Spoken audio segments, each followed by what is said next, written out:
programang ito ay rated SPG, striktong patnubay at gabay ng magulang ang kailangan. Maaaring may masiselang tema, lengguwahe, karahasan, sexual, horror o droga na hindi angkop sa mga bata. Kapamilya, kumusta? At welcome back sa aking channel. Narito ang aabangan natin sa FVJ Batang Quiapo. Ulit-ulit na nagtatanong si Punggay kay Hector Victorino kung nahuli na ba raw si Tanggol sa mga pulis. Nagtataka at nagdududa na nga itong si Hector Victorino kay Punggay dahil baka may alam nga raw ito kay Tanggol na hindi lang sinasabi sa kanya. Dito na nga niya naisipan na baka may koneksyon ang dalawa. Ang banda, pilit nga ngayong tinatakas ni Tanggol at Ramon itong si Don Julio na maraming sugat at itong si Franco na natamaan din ni Rigor. Napalayo na sila Tanggol at Ramon, sinusundan pa rin sila ni Rigor.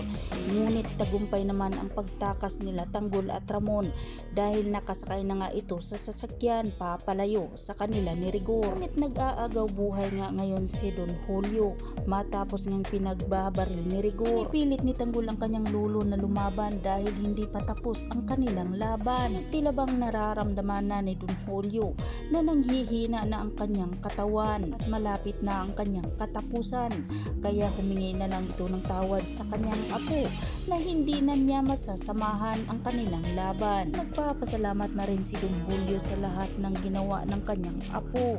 Ngunit hindi na niya makayanan pa kaya unti-unti nang pumipikit ang kanyang mata. Napasigaw na lang si Tanggol matapos niyang tuluyan ng namamaalam si Don Julio. Ang si Ramon ay hindi mapipigilan ang pagsigaw sa kanyang papa at bumuhos ang maraming luha sa kanyang mga mata. Ngunit wala na silang magawa kundi tanggapin na lang ang pagkawala ni Don Julio. Samantalang nabaril naman si Tinding matapos ngang naagaw ni Lucio ang baril ni Mang Andoy. Yan nga bang nakakatakas si Lucio at hindi na nga ito maiimbestigaran pa nila ni Punggay. Yan ang ating pakatutukan at aabangan mga kaibigan dito lang sa FVJ Batang Quiapo. At huwag po sana ninyong kalimutan na i-like, share at pahingi na rin ng isang subscribe. Maraming salamat.